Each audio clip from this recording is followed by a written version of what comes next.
स्वागतम। भक्तजनों, आपका बहुत बहुत स्वागत है। आज सुनते हैं विजया एकादशी व्रत कथा महात्म्य। नमस्कार भक्तजनों, आज हम आपको सुनाने जा रहे हैं फाल्गुन कृष्ण पक्ष एकादशी कथा। सनातन धर्म में एकादशी व्रत को भगवान श्री हरि विष्णु की कृपा प्राप्त करने का सर्वोत्तम साधन माना गया है। वर्ष भर में आने वाली 24 एकादशियों में प्रत्येक का अपना अपना अलग आध्यात्मिक महत्व है, किंतु फाल्गुन मास के शुक्ल पक्ष में पड़ने वाली विजया एकादशी विशेष फलदायी मानी जा गई है। जैसा कि नाम से ही स्पष्ट है, यह एकादशी जीवन में विजय, सफलता दिलाने वाली है और बाधाओं से मुक्ति प्रदान करने वाली है।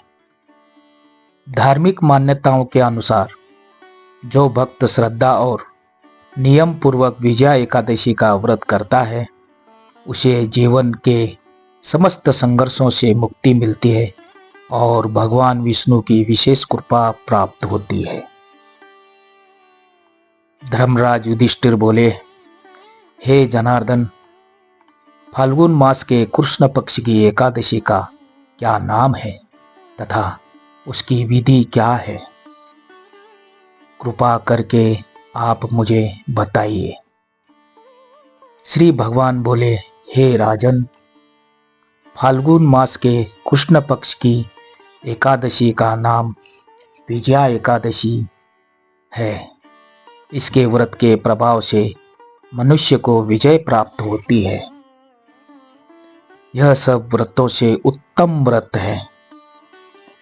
इस विजया एकादशी के महात्म्य के श्रवण व पठन से समस्त पाप नाश को प्राप्त हो जाते हैं। एक समय देवर्षि नारद जी ने जगत पिता ब्रह्मा जी से कहा, महाराज, आप मुझसे फाल्गुन मास के कृष्ण पक्ष की एकादशी विधान कहिए।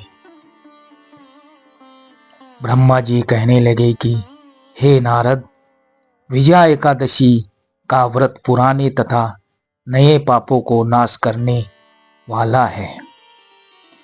इस विजया एकादशी की विधि मैंने आज तक किसी से भी नहीं कही। यह समस्त मनुष्यों को विजय प्रदान करती है। त्रेता युग में मर्यादा पुरुषोत्तम श्री रामचंद्र जी को जब 14 वर्ष का वनवास हो गया, तब वे श्री लक्ष्मण तथा सीता जी सहित पंचवटी में निवास करने लगे। वहां पर दुष्ट रावण ने जब सीता जी का हरण किया, तब इस समाचार से श्री रामचंद्र जी तथा लक्ष्मण अत्यंत व्याकुल हुए और सीता जी की खोज में चल दिए। घूमते घूमते जब वे मरणासन जटायु के पास पहुंचे, तो जटायु ने सीता जी का वृत्तांत सुनाकर स्वर्गलोक चला गया। कुछ आगे जाकर उनकी सुग्रीव से मित्रता हुई और बाली का वध किया। हनुमान जी ने लंका में जाकर सीता जी का पता लगाया और उनसे श्री रामचंद्र जी और सुग्रीव की मित्रता का वर्णन किया। वहां से लौटकर हनुमान जी ने भगवान राम के पास आकर सब समाचार कहे।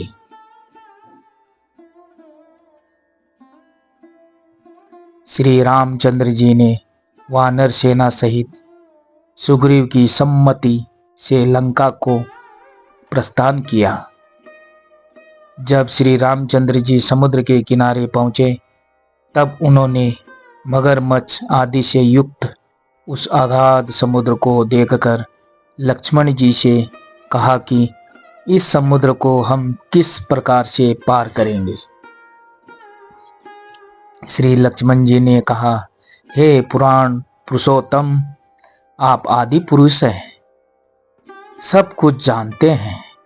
यहाँ से आधा योजन दूर पर कुमारी द्वीप में वक्दालभ्य नाम के मुनि रहते हैं। उन्होंने अनेक ब्रह्मा देखे हैं। आप उनके पास जाकर इसका उपाय पूछे।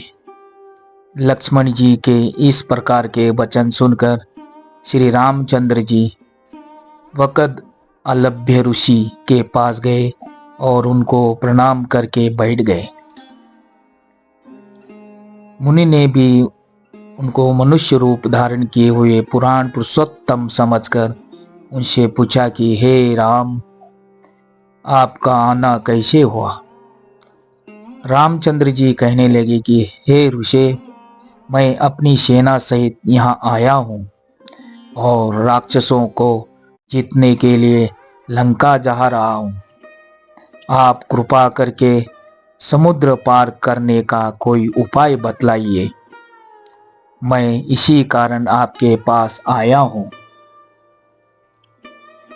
वकद अलभ्य ऋषि बोले कि हे राम, फाल्गुन मास के कृष्ण पक्ष की एकादशी का उत्तम व्रत करने से निश्चय ही आपकी विजय होगी। साथ ही आप समुद्र भी अवश्य पार कर लेंगे। इस व्रत की विधि यह है कि दशमी के दिन स्वर्ण, चांदी, तांबा या मिट्टी का एक घड़ा बनाइए। उस घड़े को जल से भरकर तथा 5 पल्लव रख वेदिका पर स्थापित करें। उस घड़े के नीचे सतंजा और ऊपर जौ रखें। उस पर श्री नारायण भगवान की स्वर्ण की मूर्ति स्थापित करें। एकादशी के दिन स्नान आदि से निवृत्त होकर धूप, दीप, नैवेद्य, नारियल आदि से भगवान की पूजा करें। तत्पश्चात घड़े के सामने बैठकर दिन व्यतीत करें और रात्रि को भी उसी प्रकार बैठे रहकर जागरण करें। द्वादशी के दिन नित्य नियम से निवृत्त होकर उस घड़े को ब्राह्मण को दे दें। हे राम, यदि तुम भी इस व्रत को सेनापतियों सहित करोगे तो तुम्हारी विजय अवश्य होगी। श्री रामचंद्र जी ने ऋषि के कथनानुसार इस व्रत को किया और इसके प्रभाव से दैत्यों पर विजय पाई। अतः हे राजन, जो कोई मनुष्य विधि पूर्वक इस व्रत को करेगा, दोनों लोकों में उसकी अवश्य विजय होगी। श्री ब्रह्मा जी ने नारद जी से कहा था कि हे पुत्र, जो कोई इस व्रत के महात्म्य को पढ़ता या सुनता है, उसको वाजपेयी यज्ञ का फल प्राप्त होता है। ओम नमो भगवते वासुदेवाय। श्रीमन्नारायण नारायण नारायण। ओम नमो नारायणाय विद्महे वासुदेवाय धीमहि तन्नो विष्णु प्रचोदयात्। भक्तजनों, वीडियो देखने और सुनने के लिए आपका बहुत बहुत धन्यवाद, साधुवाद। लाइक कीजिए, शेयर कीजिए, कमेंट में जय हरि विष्णु लिखिए, सब्सक्राइब कीजिए और दोस्तों को भी शेयर कीजिए। मिलते हैं अगले वीडियो में। राधे राधे। राम कृष्ण हरि। मौली राम कृष्ण हरि।